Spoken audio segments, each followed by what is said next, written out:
The problem is we don't have a lack of desire to have a great marriage. Everybody wants to have a great marriage, right? So it's not a lack of desire. You get married, you get to the altar, you're really excited. Oh, mine's going to work. We're going to be happy. Whoa, this is going to be it. It's not a lack of desire. The problem is we have a lack of knowledge. We don't know the tools or the secrets or the relational skills in order to have a successful marriage. So today we're going to be sharing some of those skills you need in order to have a passionate, everybody say passionate, a passionate marriage. And the way to do that is to understand that our thoughts create our actions. Our actions, in turn, create habits. And then our habits create our destiny. Our thoughts create our actions create our habits, and our habits create our destiny. And if we want the destiny of a passionate marriage, you see, because I want you to have a marriage that, when you're 70, 80 years old, you're walking in the mall, you're holding hands, sweetie, I love you, baby. You might be on your cane, but you're still passionate. You ever see the old people in the mall and they still hugging and kissing on each other? Then you see some old folk that they trying to kick each other. I don't want that to be you. I want you to be the hugging ones 30, 40, 50 years down the road. And so what we have to understand is that we need to change our thoughts into habits. That's where we get lost. It's not that we don't have the thought of a good marriage. It's like losing weight. I'm going to get in shape, right? You think that, right? And then we start acting on it. We had our New Year's resolutions. We're going to lose 20 pounds this year. We can start getting in shape. You buy the equipment. So you start the action. The trouble comes in making the action into a habit. That's where we lose it, when the action has become a habit, because I know all of us probably in here got some exercise equipment at home right now that ain't been used in 5 years. Anybody? Anybody? Come on. You bought it, worked it out for about 3 days, put it back under the bed in the closet somewhere, dust it in the garage. It's because we had the right thoughts, we started the action, but we didn't turn the actions into habits. If we create habits, then it will automatically lead us to the destiny of a passionate marriage. Everybody say, I have a passionate marriage. All right. So I'm going to give you 3 things you need to do on a daily basis. I call them lover size. So the exercise, we're going to lover size. Tell your neighbor, let's get in shape. Let's get in shape. Lover size. So these are 3 things we can do on a daily basis in order to create an atmosphere of passion and excitement and intimacy in our marriage, okay? So the first thing we need to do is every day we need to say, I love you 3 times a day. That's easy, right? Now, I know some of the ladies say, I ain't heard that sucker say I love you in 10 years. Now you want him to do it 3 times a day? You must be kidding. And for some men, we haven't heard that or haven't been taught that. And so maybe you didn't hear your father, your mother say it to one another very often, but we're going to change that. Is that all right? We're going to change that because a woman needs to hear this. She is verbally aroused, so when she hears I love you, it intensifies her passion for you. And I know the brother may say, well, look, she know I love her. I'm still here, ain't I? I come home every night, I bring the check. She know I love her. What I got to say it for? Because this ain't for you. It's for her. She needs to hear. Now, a man may not need to hear that. He wants to see it. He don't want to hear I love you all the time. He want to hear you. He want to see you do something that proves you love him. Is that right, brothers? Come on. There you go. There you go. All right. The next thing we need to do is every day. Everybody say every day. We need to give our spouse a 30-second non-sexual hug. Glory. 30-second non-sexual hug.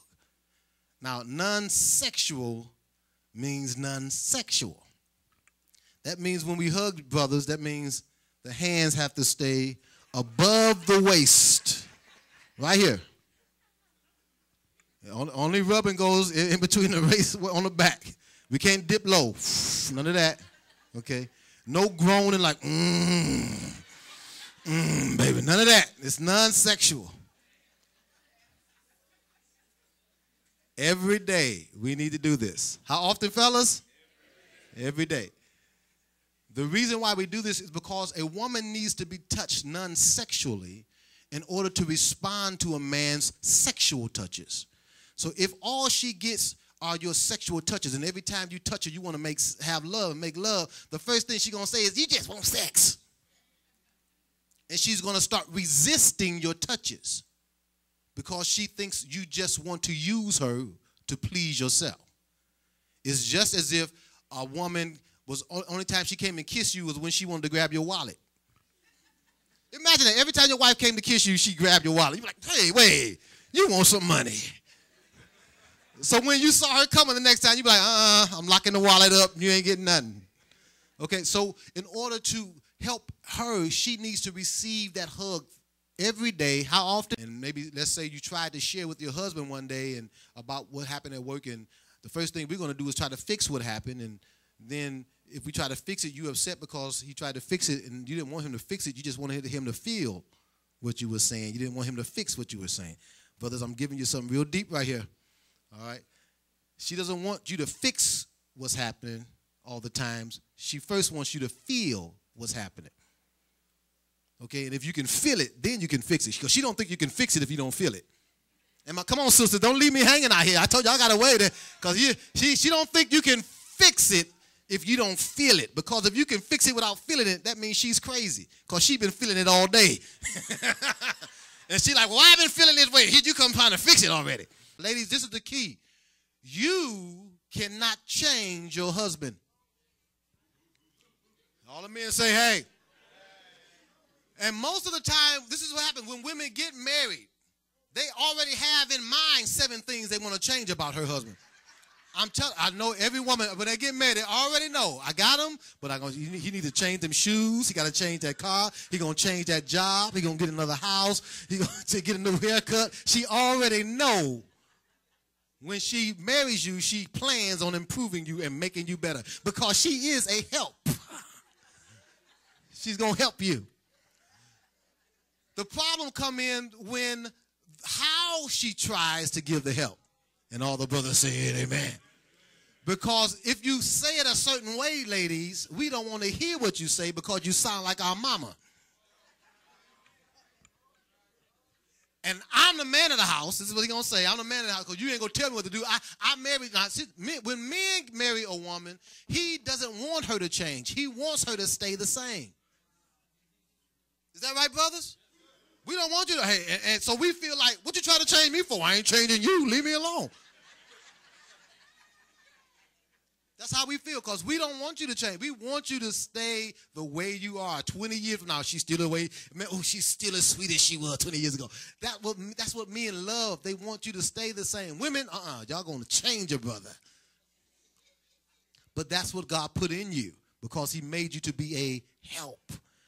The problem again comes with how you go about changing him. If you try to make him change, he will resist because he's trying to prove that you are not my mama. You can't make me do nothing. Am I right, brothers? Come on, tell the truth. Sometimes we will know you are right. We will know you are right, but just because of the way you said it, we ain't going to do it. Is that right? So we have to learn how to use wisdom. The Bible talks about season your words with grace. See, there are some women who could get their husband to kill for them. Literally. And then there's some women who can't get their husband to take the trash out for them. What is it? It ain't the man, it's the woman. It's how you minister to his grace, how you speak to him, and how you respect him. And that man, a man would do anything for a woman that respects him. We're going to get to that later. Yes, yes, yes, yes, yes, yes, yes. Anything for a woman who respects him. Because, you go in the room and you shut off the lights. It's dark in here. Where you at, baby? I don't want you to see me. I got these scratch marks and my breasts, they sagging and they got this hip over here. He want to see you, woman. Let that man see you. Because you his. You're his. So he wants to behold your beauty. So don't restrict him from that. And so, ladies, when your husband says, baby, you're beautiful, when he sees you naked, although you're like, ooh, I got this, I got that, that's wrong, I'm overweight. He says you're beautiful. So when he sees you as beautiful. You a 10. He doesn't see the stretch bars. Come on, brother, tell me the truth. He don't see that stuff.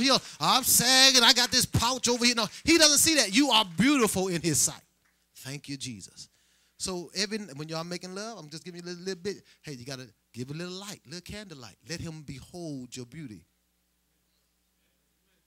Is that right, man? Something powerful about that is this. God has designed the man that whenever he reaches an orgasm, when he releases, chemicals release in his brain. Okay? Endorphins release in his brain, and it makes him feel good. And whatever he is looking at, he becomes more attracted to. Whatever he's looking at, he becomes more attracted to. So if it's dark in there, we don't know what you looking at. You got to use a little candlelight. Now, I'm not saying you got to, have the floodlights on, but we need to see a little bit around here. Ladies, he needs respect. He needs you to respect, number one, he needs you to respect his work. Don't put down what he does because he's attached to what he works for. So if he's working and you're talking, you got that little bitty job, I can't stand it. You can't make that little check. You don't put down his work. You put down his work, you put him down. Okay? So don't now if he could get a better job, talk him up, not what he does down. Sweetheart, I know you can do better than that. You're so good. You have so many qualities, so many talents. You can improve on that. So you can talk him up without putting his work down. What society teaches you is that if you get married, you're going to lose yourself. But you're not supposed to lose yourself and become bitter. You're supposed to improve yourself and become better. That's God's plan.